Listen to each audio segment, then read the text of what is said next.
नमस्कार दोस्तों, महंगाई दर इस समय हम जिस समय पे हैं अक्टूबर से लेकर के दिसंबर तक में सबसे ज़्यादा है इस साल में। लेकिन दोस्तों एक चीज़ है जो ध्यान रखने वाली है कि अगर हमने अपना पैसा सही जगह पे इन्वेस्ट नहीं किया है तो हमारे पैसे की वैल्यू कम हुई है। यानी कि अगर आप लोग 2023 में 1 लाख रुपए रखे थे और उसको आपने अपने सेविंग अकाउंट में रखा है तो कम से कम आपके पैसे की वैल्यू 2% तक घटी है, क्योंकि ऑन एन एवरेज जो इन्फ्लेशन रेट रहा है 5 से 6% के बीच में रहा है। इस वजह से सेविंग अकाउंट में मान ले तो आप लोगों को 3 से 4% का रिटर्न दिया है, लेकिन जो आप लोगों के बचे हुए रिटर्न है वो आप लोगों के पैसे को कमजोर किए हैं। अब दोस्तों मैं आप लोगों को इस वीडियो में बताऊंगा कि आप अपना पैसा कहां पे पार्क कर सकते हो जिससे कि थोड़ी लिक्विडिटी भी रहे और आप लोगों को रिटर्न भी अच्छा मिलता रहे, प्लस आप लोगों का पैसा ग्रो भी होता रहे। ऐसे कौन कौन से ऑप्शन है। मैं हूं रवि, मैं आप लोगों के लिए इस तरह की वीडियोस बनाता रहता हूं। तो अगर आप लोग चैनल पे नए हैं, इस तरह की वीडियोस देखना चाहते हैं तो चैनल को जरूर सब्सक्राइब कीजिएगा और बेल आइकन क्लिक करेंगे तो आने वाली वीडियोस की नोटिफिकेशन आ सकेंगी। सबसे पहले दोस्तों जो ऑप्शन है, अगर आपके पास बड़ा पैसा है तो उसको अकाउंट में रखने से अच्छा अगर उस पैसे का यूज नहीं है तो आप रियल एस्टेट में डाल सकते हो या फिर ऐसे कोई प्रॉपर्टी खरीद सकते हो जहां पे आप लोगों को एक रेंट आ सके और उस प्रॉपर्टी की वैल्यू भी बढ़ती रहे। तो ये एक स्मार्ट इन्वेस्टमेंट है जहां से आप लोग रेगुलर इनकम भी निकालते रहते हो, प्लस उस प्रॉपर्टी की वैल्यू भी बढ़ती रहती है जैसे जैसे इन्फ्लेशन बढ़ता है। तो ये एक बेहतर ऑप्शन है और बहुत समझदारी वाला ऑप्शन है अगर जिसके पास बल्क अमाउंट पड़ा हुआ है।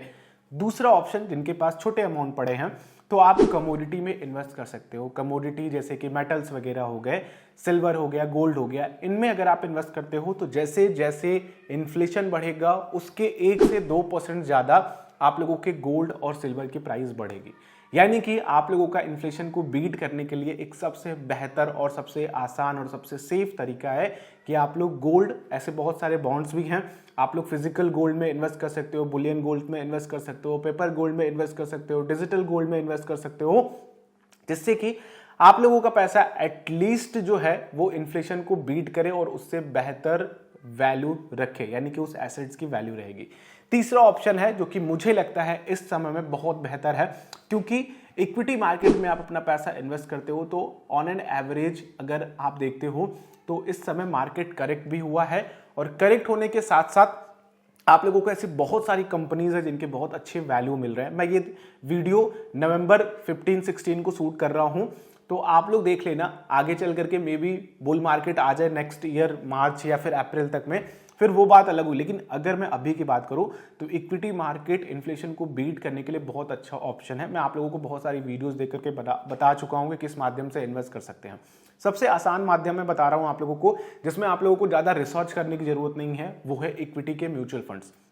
ठीक है, आप कोई भी इंडेक्स फंड में धीरे से एसआईपी चालू कर दो और उसको धीरे धीरे ग्रो होने दो। अगर आप लोगों को थोड़ी बहुत नॉलेज है तो आप लोग किसी भी ब्रोकर के साथ एक डीमेट अकाउंट खोल लो। मैं नीचे वीडियो के डिस्क्रिप्शन में लिंक दे रहा हूं, जाकर के डीमेट अकाउंट खोल लो और स्टॉक या फिर बॉन्ड्स जैसे कि सॉवरेन गोल्ड बॉन्ड्स या फिर ऐसे बॉन्ड्स, कॉर्पोरेट्स के बॉन्ड्स, आईपीओज में इन्वेस्टमेंट करो और अपना पैसा वहां पे पार्क करो और आने वाले समय में देखो कि आप लोगों का पैसा किस तरीके से ग्रो हो रहा है। एक चीज मैं यहां पे आप लोगों को ऐड कर देना चाहूंगा कि आप लोग अगर डायरेक्ट स्टॉक में आ रहे हो थोड़ी रिसर्च करना, क्योंकि स्टॉक मार्केट थोड़ा रिस्की है, थोड़ा नहीं वेरी हाई रिस्की इन्वेस्टमेंट है। अगर आप लोग रिसर्च करके करते हो तो ये जो रिस्क है वो काफी कम हो जाता है। जैसे कि अगर मैं मान लूं मुझे रिलायंस कंपनी के बारे में रिसर्च करना है तो मैं उस कंपनी के प्रोडक्ट को देखूंगा, कंपनी की स्टेबिलिटी देखूंगा और कंपनी आगे आने वाले समय में किस तरीके के प्लान्स है, कंपनी के मैनेजमेंट क्या है, क्या कंपनी केवल हवाबाजी कर रही है, इसके प्रोडक्ट अच्छे नहीं है, वगैरह वगैरह, ये सारी चीजें देखूंगा। अगर किसी कंपनी के प्रोडक्ट अच्छे हैं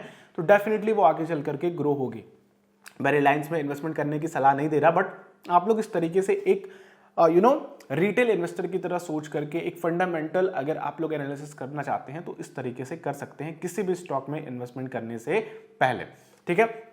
अब जो मैं आप लोगों को बताने जा रहा हूं वो बहुत ही जरूरी है, क्योंकि जब भी इन्फ्लेशन हाई होता है, जैसे कि अगर हम लोग लास्ट ये 3 मंथ की बात करें, अक्टूबर, नवंबर, दिसंबर की, तो इनमें आप लोगों को इन्वेस्टमेंट करने से कहां बचना चाहिए। जैसे कि आप लोगों को टेक प्रोडक्ट खरीदने से बचना चाहिए, टेक में इन्वेस्टमेंट करने से बचना चाहिए, क्योंकि इनकी वैल्यू थोड़ी सी हाई होती है, चाहे वो स्टॉक की बात करें या फिर अगर आप लोग बात करें ऑफलाइन, अगर आप लोग कुछ खरीदना या फिर कुछ करना चाहते हैं, कुछ फंडामेंटल चीजों में इन्वेस्ट करना चाहते हैं जहां से आप लोगों को पैसे आने वाले हैं, तो ऐसे ऑप्शन से बचिएगा। आप लोग इन्फ्लेशन में जब हाई हो तो कमोडिटी में भी इन्वेस्टमेंट करने से बचिए, जैसा कि आपने नवंबर में देखा किस तरीके से लोगों ने गोल्ड में इन्वेस्टमेंट किया, गोल्ड को ले गए ऊपर तक और अभी फिलहाल गोल्ड लगभग 4,500-5,000 हज़ार रुपये नीचे आ चुका है। तो मैंने आप लोगों को गोल्ड से रिलेटेड वीडियो भी दी थी कि कहाँ पे किस लेवल्स पे हमें बाई करना चाहिए। तो एक मैं ये भी आप लोगों को इस वीडियो में बता देता हूँ कि यहाँ पे एक अच्छा लेवल है गोल्ड में बाइंग करने का। धीरे धीरे आप लोग बाइंग स्टार्ट कर सकते हैं, एक अच्छी प्राइस पॉइंट पे गोल्ड आ चुका है।